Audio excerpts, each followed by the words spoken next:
Balik sa GMA Regional TV Live, mga kapuso, holiday season na og di siguro kalikayan sa kadaghanan kining pag-inom karong panahon na mga itagtambag sa eksperto kabahin ni mga kapuso unsa man ang mayuntang igo-igo ra nga pag-inom ni mga ilimnon nga makahubog. Ngayon bagyod nga hunungon una nato kini labi na sab karong panahon sa pandemya. Makauban nato karong buntaga mga kapuso sa ka-internist o gastroenterologist si Dr. Karen Signe Batuktoy. Good morning, doktora. Good morning. Good morning, Sir Nico. Good morning sa viewers nato.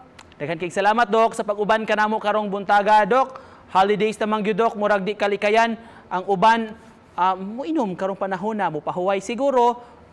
Angayan bagyo nato ni Dok nga buhaton karon unsa may angayan mo mga tambag sa atong mga kaigsuonan diha nga nagtan-aw, Dok. Yeah, murag somehow part ba na sa atong culture no nga mag-inom, part sa celebration ang inom. Well, pwede man gyud ta mo inom pero always ang among stand ana kung mainom ta in moderation. Natay mga dapat bantayanan dili magpatuyang. Kung masubraan, Dok, unsa epekto sa lawas, Dok? Ang alcohol actually maka-affect sa tibok lawas. Alright? So, maka-affect sa utok, no? In fact, usahay, maka-lead ng dementia, Alzheimer, maka-apektar sa kasing-kasing. But for my specialty, gastroman ko, I get the patients na madaot ang atay ug ang pancreas. Okay? So, makahubag ni siya sa atay, makahubag sa pancreas. That actually, tibok organ actually affected. So, kung mo inom ang pasyente, ang manifestation sa ani, depende sa amount of alcohol sa nga ihang mainom. Dok, pero nga naman ni Dok, nga lain-lain man ang reaksyon sa usa ka tawo sa alcohol, Dok. Mayingon tag ang usa dali ra kay mahubog, ang laing tawo pod murag mula hutay gyud ug taod-taod.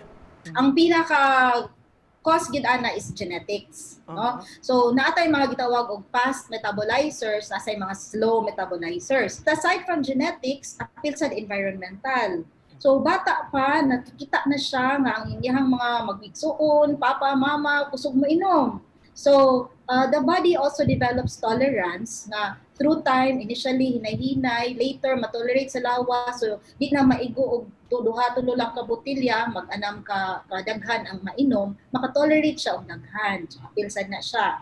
Usahay sa environmental. So culture, asa siya nagpuyo, okay? So daghan ang reason nga nung lain-lain ang effect sa alcohol sa tao. Unsa may safe imnon, Dok? Wine, beer, vodka, pangutana pa gyud kuno, tequila kuno, Dok?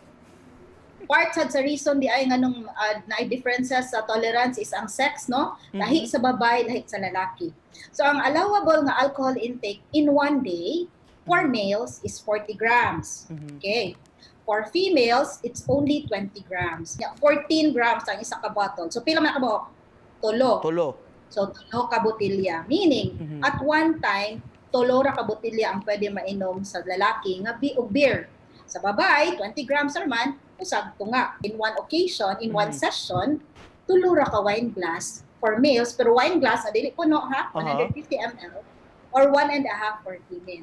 So kung liquor, mas dako ang content, 40%. So 40% ang alcohol content sa liquor. Tulo ra ka shot glass for males, 1.5 shot glass for females. Dok, pasingit ako ni nga question, Dok. Kana kunong mahubog kuno ka, Dok, nagka-hangover na, nahubog na usa ka tawo. Doon na magoy mga maingon tang mga pungpos mga katiguangan, Dok, nga di kuno maing maligo kay malaya kuno ang atay, Dok, or sumay nga buhaton ang uban ani, Dok, ikaligo, iinom lang kag sabaw, ay higop og sabaw. So when we drink, faster ang absorption sa alcohol kung walay sud ang tiyan.